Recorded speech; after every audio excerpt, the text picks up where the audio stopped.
મિત્રો સ્વાગત છે તમારું અમારી ચેનલ સ્વાસ્થ્ય જાણકારીમાં। આજનો વિડીયો મિત્રો ખૂબ જ મહત્વનો છે, તો એને અંત સુધી જરૂર નિહાળજો।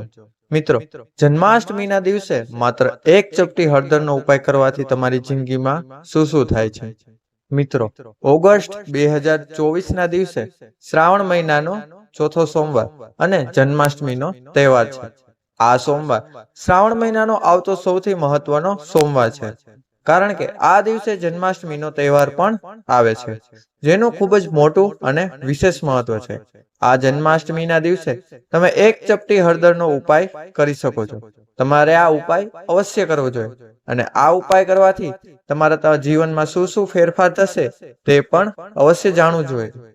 જો તમે આ ઉપાય શ્રાવણ મહિનાના ચોથા સોમવારે અને જન્માષ્ટમીના દિવસે કરો છો, તો આ ઉપાય કરવાથી તમને એવું ફળ મળશે જેની તમે કલ્પના પણ નહીં કરી હોય। અને આવો દિવસ આખા વર્ષમાં માત્ર એક જ વાર આવે છે, એટલા માટે તમે આ એક ચપટી હળદરનો ઉપાય અવશ્ય કરજો।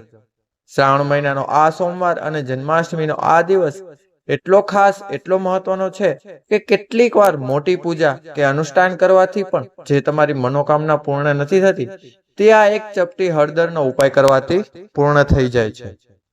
આ ઉપાય ઘણા લોકોએ કર્યો છે અને તેમને આ ઉપાય કરવાનું ચોક્કસપણે ફળ પણ મળ્યું છે। આ ઉપાય ખરેખર કામ કરે છે। જો તમે પણ આ ઉપાય કરવા માંગતા હો, તો પહેલા આ ઉપાયને સારી રીતે સમજી લો, તેને સાંભળો અને પછી પ્રયોગ કરો, અને આ ઉપાય કરવાથી તમને ચોક્કસ ફળ પણ અવશ્ય મળશે। પછી ભલે ગમે તેટલા દુઃખ અને સમસ્યા હોય, આ એક એવો ઉપાય છે કે જો આપણે તેને કોઈ ખાસ દિવસે કરીએ તો આપણને ખૂબ જ સારું અને ઝડપથી પરિણામ મળે છે, કારણ કે તમે આ ઉપાય ખૂબ જ ખાસ અને વિશેષ દિવસે કરી રહ્યા છો। તો મિત્રો, ચાલો જન્માષ્ટમીના દિવસે આ એક ચપટી હળદરના વિશે સંપૂર્ણપણે વિગતવાર આપણે જાણીએ। તે પહેલા, જો તમે પણ ભગવાન શ્રી કૃષ્ણને માનતા હો અને ભગવાન શ્રી કૃષ્ણમાં શ્રદ્ધા ધરાવતા હો, તો કોમેન્ટ બોક્સમાં એકવાર જય શ્રી કૃષ્ણ અવશ્ય લખજો। અને વિડીયોમાં આગળ વધતા પહેલા, જો તમને આ વિડીયો અમારો પસંદ આવે તો આ વિડીયોને લાઈક કરજો અને ચેનલને પણ સબસ્ક્રાઇબ કરજો। અને મિત્રો, તમારા ફાયદા માટે વિડીયો ધ્યાનથી જુઓ અને ધ્યાનથી સાંભળજો। તો ચાલો હવે આ ઉપાય વિશે વાત કરીએ, પરંતુ તે પહેલા તમારા માટે એ જાણવું જરૂરી છે કે આ ઉપાય ક્યારે કરવાનો છે અને કોને કરવાનો છે અને કેવી રીતે કરવાનો છે। આ તમામ પ્રશ્નોના જવાબ તમને આ વિડીયોમાં મળી જશે, એટલા માટે વિડીયોને અંત સુધી નિહાળતા રહેજો। તો ચાલો હવે સૌપ્રથમ જાણીએ આ એક ચપટી હળદરનો ઉપાય કોને કરવાનો છે। મિત્રો, ઘરની કોઈ પણ મોટી માતા અને બહેન આ ઉપાય કરી શકે છે। જો તમે ઈચ્છો તો તમારા ઘરના તમામ સભ્યો પણ આ ઉપાય કરી શકે છે। જો કોઈ વ્યક્તિને પોતાની કોઈ ઈચ્છા હોય, પોતાનું કોઈ દુઃખ અને મુશ્કેલી હોય, તો તે ફક્ત પોતાના માટે પણ આ ઉપાય કરી શકે છે।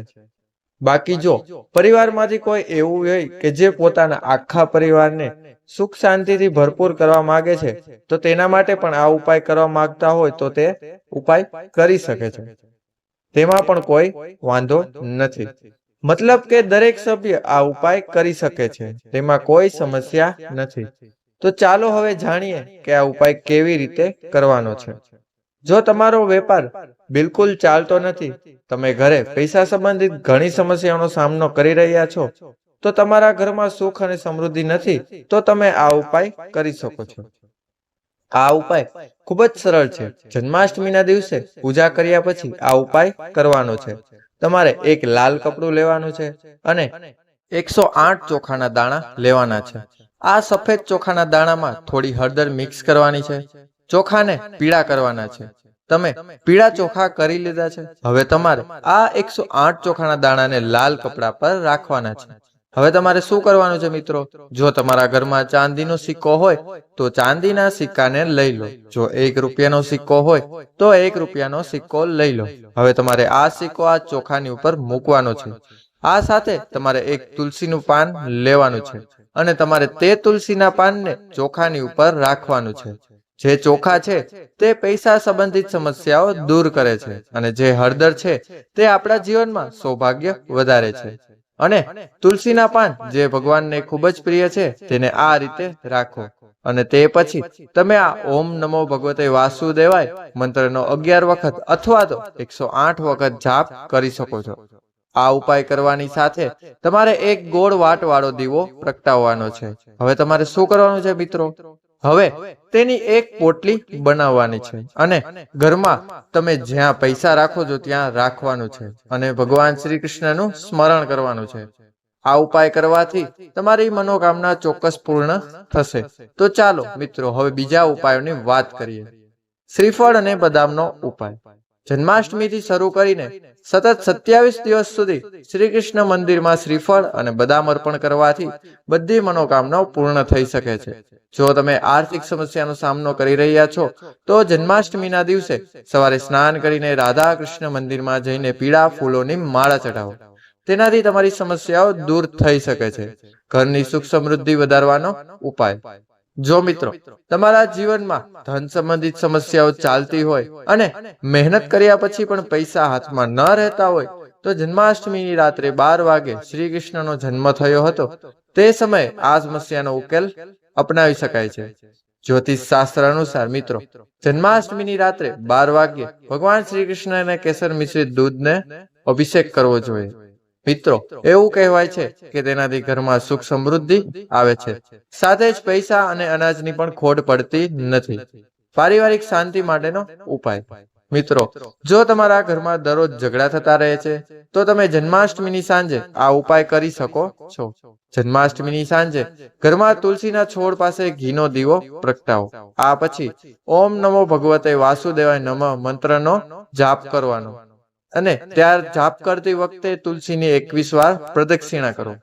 તેનાથી તમારા ઘરમાં સુખ શાંતિ જળવાઈ રહેશે, પરિવારમાં ખુશીઓ આવશે, તમારી પ્રગતિ પણ અવશ્ય થશે. મિત્રો વિડીયો પૂરો કરતા પહેલા કોમેન્ટ બોક્સમાં એકવાર સાચા હૃદયથી જય શ્રી કૃષ્ણ અવશ્ય લખજો. જો તમને આ માહિતી પસંદ આવી હોય તો કૃપા કરીને આ વિડીયોને મિત્રો લાઈક કરજો. અમારી ચેનલ સ્વાસ્થ્ય જાણકારીને પણ સબસ્ક્રાઇબ કરજો. સાથે સાથે આ વિડીયો તમને કેવો લાગ્યો તે કોમેન્ટ બોક્સમાં કોમેન્ટ કરીને અવશ્ય બતાવો અને તમે કયા ગામ અથવા સિટીથી બિલોંગ કરો છો તે પણ તમે કોમેન્ટ બોક્સમાં ટાઈપ કરીને અવશ્ય જણાવો. મિત્રો તમારી એક લાઈક અમારો નવો વિડીયો બનાવવાની ઉત્સાહ વધારે છે, તેથી આ વિડીયોને લાઈક અવશ્ય કરજો. તો મિત્રો હવે આપણે મળીશું આવા માહિતીથી ભરપૂર નવી સ્ટોરી સાથે, નવી માહિતીના વિડીયો સાથે. ત્યાં સુધી બધાએ અંત સુધી વિડીયો નિહાળ્યો તે બદલ સૌનો આભાર. બધાને જય શ્રી કૃષ્ણ, જય શ્રી રામ, હર હર મહાદેવ, રાધે રાધે. બધાનો ખૂબ ખૂબ આભાર, ધન્યવાદ.